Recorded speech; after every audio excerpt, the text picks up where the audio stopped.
So, about to make the video for section 4.6. There's a shadow up here, but there's less glare when I have the shadow, so kind of this is what it is. Before you start section 4.6, it's probably a good use of your time to do the handout. That's probably called like 4.3 through 4.5 extra practice under the handout link. There's answers at the bottom so that you can check yourself as you do this. And there's handwritten solutions. If you want me to make a video of me solving all these problems, let me know and I'll try to find some time to make a video for this. But do this first because there's definitely some material in section 4.6 that if you can't do some of the simplifying that we did earlier in the chapter, that it will make the section hard. So I'm just going to jump into section 4.6, and it's adding and subtracting with radicals. Adding and subtracting with radicals is super easy when they can be added. You can only add or subtract radicals if the indexes are the same, meaning I can't add a square root to a cube root. I can't add a square root to a fourth root. So something like this, 6 square root of 2 plus 7 square root of 2. These can be added because the radicals are exactly the same. They're both square roots and they have the same radicand. And adding with radicals, so easy. If I did this on my calculator, 6 square root of 2 plus 7 square root of 2, get 13 square root of 2. When you're adding or subtracting with radicals, the radical part needs to be exactly the same. If I had something like this, 6 square root of 3 plus 7 square root of 5, the radicands are different. 6 square root of 3 plus 7 square root of 5 plus 7 square root of 5. I had to make sure the 7 square root of 5 wasn't under the radical. Those can't be added. My calculator is programmed to predetermine an order. I think it writes the larger number under the radical first and the smaller second.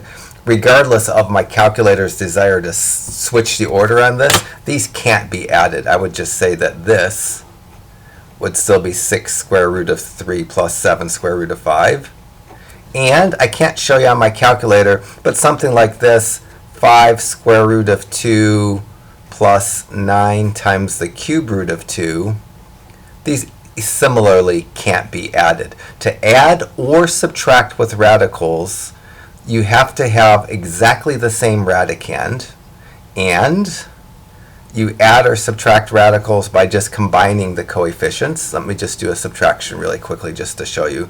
Something like 10 square root of 3 minus 6 square root of 3. These can be subtracted because the radical parts are exactly the same. Same index, same radicand. If I did 10 square root of 3 minus 6 square root of 3, my calculator would tell me it's 4 square root of 3. So for adding or subtracting with radicals, the radicands have to be identical. Same radicand, same index. I can't add or subtract if the radicand, what's under the radicals, are different. I can't add or subtract if the indices are different, even if the radicands are the same. That's kind of everything in this section, actually. And when I'm adding or subtracting, only the coefficients change. When I did 6 square root of 2 plus 7 square root of 2, I got 13 square root of 2. The radical part changes. You're just adding the coefficients. Similarly, when I subtracted 10 square root of 3 minus 6 square root of 3, the square root of 3 part doesn't change. You just combine, or in this case, subtract the coefficients. So I think this is all readable here, so I'm not going to rewrite that problem. Might regret it. I'll do my problem 2. My problem 2 is really 1 times the square root of 2x. That first radical has an implied 1 in front of it, plus 3 square root of 2x. So the radicands are the same. The radicands are both 2x's, and these are both square roots. When I add, I just combine or add the coefficients, and I leave the radicand alone. As long as the radicands are the same and the indices are the same, you add or subtract by just adding the coefficients or subtracting the coefficients. Similarly, in my problem 4, 7 times the 4th root of 5 minus 2 times the 4th root of 5. These can be subtracted. They're both 4th roots and they're both radicands are 5. So I'm just going to go 7 minus 2. 7 minus 2 is 5. And when I'm adding or subtracting, the radical part doesn't change. It doesn't matter how many terms I have to add or subtract. If they all have the same radicands, they all can be added or subtracted. So in problem 6, I have an implied 1 cube root of 3 minus 3 cube root of 3 minus 2 cube root of 3. It's a double subtraction. All of the radicals are cube roots. All of the radicands are 3's. So I'm just going to solve this by going 1 minus 3 minus 2. My calculator, if I put the cube roots on, it's going to give decimals. My calculator does square roots really well, doesn't do cube roots so well. But I can figure out the coefficient in my answer because I just have to go 1 minus 3 minus 2, and 1 minus 3 minus 2 is negative 4. I use the minus as opposed to the negative. Negative being by the fraction, minus by the equal sign. And this is just going to be negative 4 times the cube root of 3. In my problem 8, I won't be able to combine the 3 radicals to 1 radical. My problem 8 is 3 times the 4th root of y plus an implied 1 times the 4th root of 2y plus 3 times the 4th root of 2y. This first term, its radicand isn't the same as the other radicands. This first term can't be added or subtracted to the other two. So when I go to write my answer, I'm going to leave the first term first and not add it to the other two. And the second two terms, these can be added because they're both 4th roots and they both have 2y for their radicand. For these, I'm just going to add the 1 and the 3 and get 4 and leave the radical part. So my answer for number 8 would be 4 times the 4th root of 2y. 10 is 3x times the cube root of y minus 7x times the cube root of y. The radical parts are identical. They're both cube roots. Both the radicands are y. To figure out what goes in front of the radical part in my answer, I need to know how to subtract 3x minus 7x. And to subtract 3x minus 7x, when you're adding or subtracting with letters, the letters have to be the same with the same exponents. And when you're adding or subtracting with letters, only the number in front of the letter change. So here, the 3x minus 7x is which I need to do to simplify this problem is just going to be minus 4x. When you're adding or subtracting, you can only add or subtract if you have letters, if the letters are exactly the same with the same exponents. And only the coefficient will change there. 12 is 5/6y cube root of y minus 4/5 y cube root of y. When I go to subtract this, they both have the same cube root of y. That's going to be part of my answer. That means they can be subtracted. And in order to subtract this, I need to figure out what 5/6y minus 4/5 y is. And although my calculator can't handle the y's, it can handle the fractions. On my calculator, I could figure out what 5/6 minus 4/5 is. So the number that should go in front of my y is 1 over 30. So this 5/6y minus 4/5 y should be 1 over 30y, positive 1 over 30y, and that should be in front of the cube root in my answer. So I got lazy and did that via my calculator. If I wanted to do the multiplying by hand, or the subtraction by hand, I'd need to get a common denominator. I'd need to multiply the first fraction by 5 over 5 and make it 25 over 30 times y. And I'd need to multiply the second fraction by 6 over 6. I can't clear the fractions because there's not an equal sign. That second fraction would be 24 over 30y. And then if I was doing it by hand, now I would just subtract the 25 and the 24 in the numerator of the fraction to give me a 1. And I leave the 30 in the denominator, and the y doesn't change when I'm subtracting. So this should inspire you well enough to do problems 1 through 11. Once we get beyond problem 11, the problems may look like they can't be added. Like if I looked at problem 13, which is the square root of 18 plus the square root of 98, those can't be added the way they're written. But if I enter this on my calculator says these should be addable, and they should add to 10 square root of 2. In order to add something that doesn't look like it could be added, we need to reduce the radicals. So if I was doing problem 13,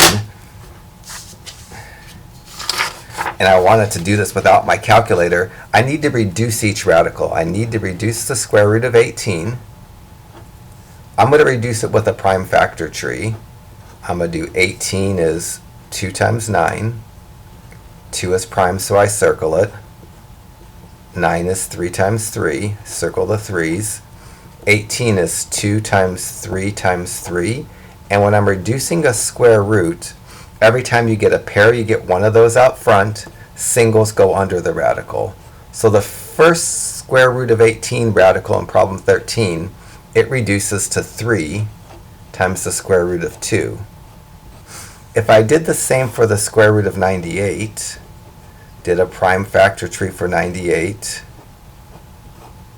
98 is 2 times 49, 2 is prime, so I circle it, 49 isn't, so I branch it, 49 is 7 times 7, 98 is 2 times 7 times 7. To reduce the square root of 98, I have a pair of 7s in my prime factor tree and a single 2. So the square root of 98 reduces to 7 square root of 2. When I reduce both radicals, I took radicals that couldn't be added the way they were given, and I turned them into radicals that could be added, because now the radicands are the same, and now to add these you just take the 3 and the 7 and add them and get a 10. That's the end of my prime factor trees by hand. I hate doing prime factor trees by hand. I'm going to start doing prime factor trees on my calculator. If I was doing problem 40, which is, just in case you can't read it, the cube root of 40 plus the cube root of 135, I need to reduce each radical. So I'm going to do a prime factor tree for 40. On this lovely calculator, if I'm in mode 1, I would just type the number 40, hit equals, and then shift in this degrees, minutes, seconds, or quotes key. So 40 is 2 times 2 times 2 times 5.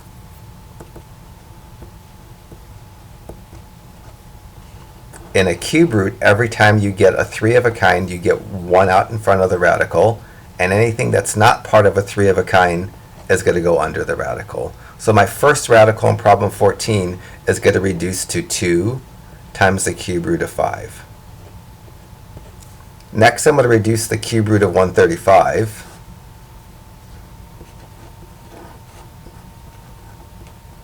I'm going to do a prime factor tree for 135. Be a nuisance to do by hand. 135 equals, shift, quotes. 135 is 3 times 3 times 3 times 5. In a cube root problem, every time I get a 3 of a kind, I get one of those out front. Anything that's less than a cube root 3 of a kind goes under. So the radical cube root of 135 simplifies to 3 times the cube root of 5. So I took two radicals that, how they were written, couldn't be added, simplified them, now they can be added because the indices are both cube roots and the radicands are both 5. I'm just going to add the 2 and the 3. And for an answer for number 14, it would be 5 cube root of 5. So just in case this isn't readable, 15 is 3 cube root of 24 minus 5 cube root of 3. I'll do problem 48, which is the 4th root of 48 minus 4 times the 4th root of 243. And that should inspire you to be able to do problem 15. I think 15 is a little bit easier. So I need to reduce the 4th root of 48. I need a prime factor tree for 48. By hand, I could say 48 is 2 times 24. Circle the 2, branch the 24. 24 is 2 times 12. Circle the 2, branch the 12. 12 is 2 times 6. Circle the 2, branch the 6. 6 is 2 times 3. The prime factoring for 48 is 2 times 2 times 2 times 2 times 3. When you're simplifying a fourth root, every time you get 4 of a kind, you get one of those out front. So I'm going to get a 2 out front, and anything that's less than a 4 of a kind is going to go under. So the first radical that I gave myself is going to simplify to 2 times the fourth root of 3. The second radical that I'm dealing with, this 4/4 root of 243, I need to simplify the 243. I'm going to do a prime factor tree for it. 243 equals, shift quotes. 243 is just 5 3's being multiplied, or 3 to the 5th power. This is a fourth root, so every time I get a 4 of a kind, I get one out front, and in the groupings of my prime factors, I get one group of 4 and a single 3 left over. So the 4 that was out front is going to get multiplied by the 3. Actually, the negative 4 out front is going to get multiplied by the 3. And this is going to turn into minus 12. Minus from the problem, 4 times 3 from the 4 in front of the radical, the 3 that I bring in front of the radical, and then 4th root of 3. So these can be subtracted because they have exactly the same index. They're both 4 for the index, and the radicands are the same. And I'll do 2 minus 12 and get negative 10. And then the radical part doesn't change. So the last thing I just did there is I just did 2 minus 12 and got negative 10.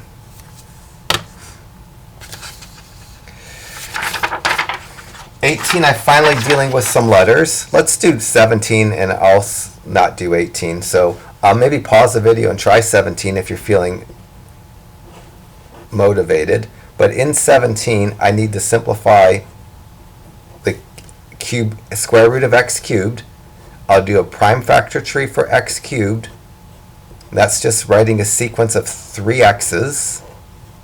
In a square root, every time I get 2 of a kind, I get 1 out front. So I'm going to get an x out front, and singles go back under. So this first radical, the cube root of x cubed, is just x square root of x. I'm going to write it as 1x square root of x. There's an implied coefficient of 1 that's going to help me. When I look at the second piece, 2x square root of x, if I try to simplify the square root of x and do the prime factor tree for the x, there's no pairs. This second radical doesn't simplify. In order for a square root to simplify, you have to have at least 2 of the number or letter in the prime factoring. So the second radical doesn't simplify because there's not enough x. So I'm just going to leave the second radical as 2x square root of x. So these can be added now because they both have the same radical parts. They both have a square root of x. And the number that's going to go, or the factor that's going to go in front of the radical, is just what you get when you add 1x and 2x, and that's just 3x. So 3x square root of x feels perfect for 17. I'm going to skip 18. I'll let you do 20 or 19, and I'll do 20. Then the video is going to pause, and we'll do a part 2, which will be a short part. So in number 20, I see 3a squared b times the square root of ab squared. I need to simplify that radical. And under that radical, there's an a and there's a b squared. The a, because there's only one of them, it's going to remain under the radical. To reduce with the square root, you need a pair. For the b squared, I'm going to get 1 out, and there's going to be none under because there's nothing left over. So for this first radical, it had a 3a squared b out front, and the radical, when I reduce it, I'm going to bring a b out front, and I'm going to leave an a under. So that first radical is going to simplify to 3a squared that was already out front. It had a b out front. I'm bringing a b out front, so I get a b squared, and then the square root of a. The second radical, I'm not going to worry about the minus sign, the ab squared cube root of a cubed, square root of a cubed. For the a cubed, I'm going to reduce it. The prime factoring tells me I get to bring an a out front and leave an a under. So this radical started off with an ab squared out front. I'm going to bring an a out front, and I'm going to leave an a under. And now I have two a's out front, and those two a's out front I'm going to multiply together and give me an a squared. Leave the b squared in the square root of a. So the second piece after the minus sign is going to be this, but I'm going to sneak a 1 in front of it for my coefficient because it's going to make it easier to subtract. Now the radicals are the same. The variable parts are the same. To simplify this, I'm just going to go 3 minus 1 and get 2. And then I have the a squared, b squared, square root of a. My video is ready to pause, so I'm going to pause it right now so I don't get a hiccup. That would be the answer for 20, and you should give 19 a go.